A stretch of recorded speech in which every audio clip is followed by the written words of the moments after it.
Trail magic is an unexpected act of kindness that you encounter on the trail. This could be anything from somebody offering food or water to offering resources that you might be lacking, like a ride or a place to stay. I even once met people walking down the trail handing things out to thru-hikers as they walked past. This was a really nice little pick-me-up in the middle of the day. Trail magic is often provided by somebody that we call a trail angel. A hiker box is a box or plastic tub that's left in a popular stop in town. This could be at the local grocery store, hardware store, or the outdoor gear shop. It's a place for hikers to look for things that they might be missing or leave things that they no longer need. There's two types of supplies left in hiker boxes. The first is food. So once again, this is more common, for me at least, on the PCT than the Appalachian Trail. But people who send themselves resupplies send themselves too much food or sometimes send the wrong sort of food and they don't want it anymore. And so the excess requirements can be put in a hiker box. This means that other hikers can look in the hiker box and see if there's anything in there that they might like to eat and take that food before going to the store and doing their resupply. This can help save money for everybody. Along the Pacific Crest Trail, I did a lot of resupplying out of hiker boxes. There was lots and lots of food options that people were leaving, including homemade dehydrated meals and even backpackers' pantry and things like that. But along the Appalachian Trail, I didn't do this so much.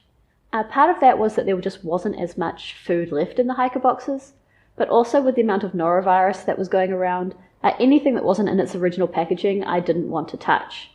I remember once I found a huge bag of Skittles in a hiker box, and I would have absolutely loved to have taken them on trail with me. But I just didn't know where they'd been or who'd touched them or anything like that, and so in the end I had to leave them behind. Another item that's left in hiker boxes is gear items. There can be any sort of gear left there, from syringes for black flushing filters to pots, stoves, lighters. Raiden got his sleeping bag liner out of a hiker box, which was a fantastic find. We also came across a different style of hiker box in a couple of places, at Fontana Dam and also at a little schoolhouse. And these were more of a resource for hikers rather than a leave and take resource. So the people maintaining the hiker boxes had filled them up with things that they thought that people passing through might need.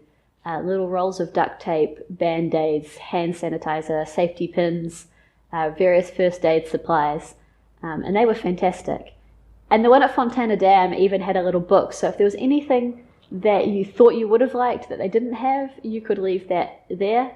In the same way, if there was, if you did take something, you could leave a little message for them.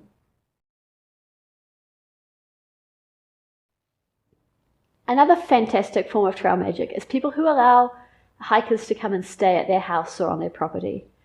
We were able to do this a couple of times on the Appalachian Trail, and I did it a couple of times on the Pacific Crest Trail. An example of this that really stands out to me, which is actually no longer going to be operating, is Hiker Heaven on the Pacific Crest Trail at Agua Dulce. And they were the most fantastic people. They opened their house to thru-hikers for years. They offered laundry, sewing machines, there was a place to shower, you could camp in their backyard. They did rides into the town to get food and things like that. They would hold your packages and help you organize to get them sent on or things like that if you couldn't get there in time to get your package. I never encountered any trail angels doing that sort of thing on the Appalachian Trail, but we did stay in the backyards of a couple of places and also meet some fantastic trail angels doing other sorts of trail magic. This was a form of trail magic that I was fortunate enough to be able to provide when I was living in Auckland and not hiking.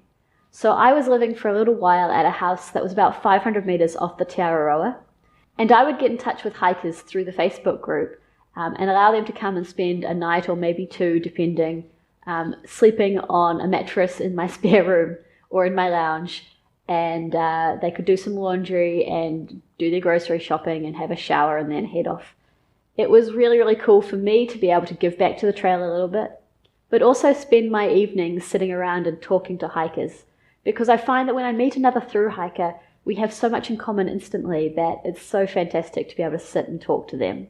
I ended up hosting about 50 people over 2 summers that I was doing this. I kept a little logbook on my computer of who they were and where they came from, And because I was doing that, it meant that I got trail magic the other way as well, where some of the people who stayed with me in New Zealand were Americans, and then when I came to the USA to hike the Pacific Crest Trail, they loaned me a bear canister, so I didn't have to buy one. Another form of trail magic is a water cache, and this is more common on the Pacific Crest Trail where there are a lot more water resupply issues.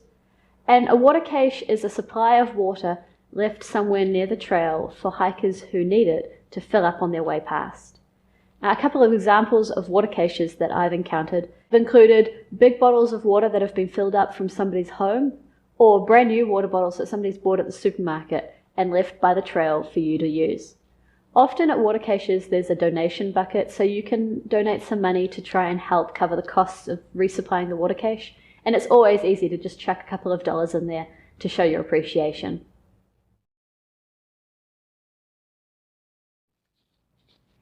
Anybody can provide trail magic, but it's really important to make sure that any trail magic is leave no trace. Unattended food left next to the trail can be a problem. Unattended food items are considered litter and really shouldn't be left in the wilderness. Saying that, finding a chili bin full of food on the side of the trail is really, really fantastic. The amount of times that we came across fresh oranges was awesome. A lot of people also get really excited by finding cold soda. I don't drink soda, so finding a chili bin kind of isn't as exciting for me as it is for some people, but the promise of fresh fruit is really awesome. But the general advice is to make sure that you're dispensing food as trail magic in person and making sure that all rubbish is carried out afterwards. This ensures that it doesn't attract vermin or wildlife and protects them from potential litter. The best trail magic that Raiden and I encountered on the AT was from a man named Longhorn, and I can't remember where we met him. But we were hitchhiking on a pretty small road, trying to go into town to resupply, and he was driving the wrong direction. He stopped, he turned around, and he picked us up. He took us to the local supermarket, and then, just as we were getting out of the car, he said, "I'll wait here and I'll drive you back to the trail after you're done." And that would have been fantastic, but Raiden and I were hoping to plug in somewhere and charge for a little bit, and so we told him this, and he said, "Okay, I'll wait for you, and then I can take you home to my house. You can have a shower, charge your devices, sort your food out, and then I'll take you back to the trail."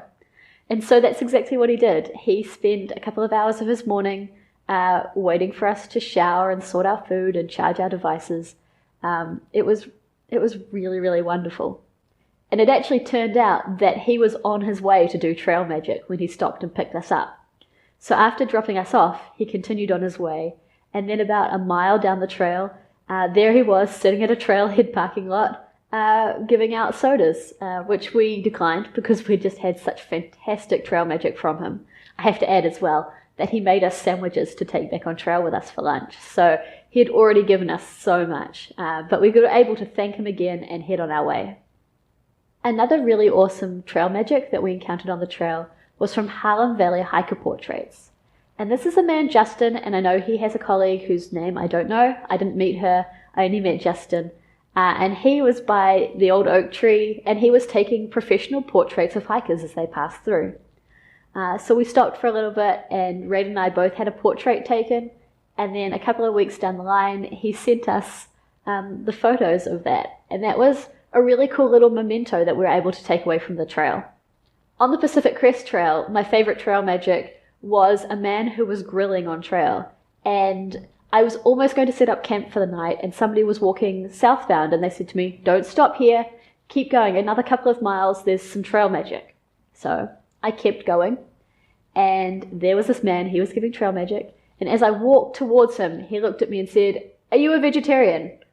To which I replied, "No," and he said, "Cool, would you like a cheeseburger or a personal pizza?"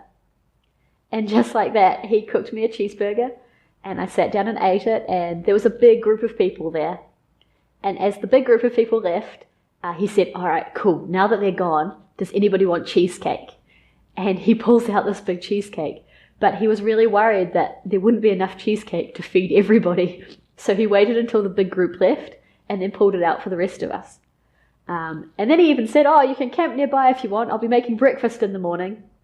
But I decided to walk on another couple of miles and not be distracted by more trail magic and keep going.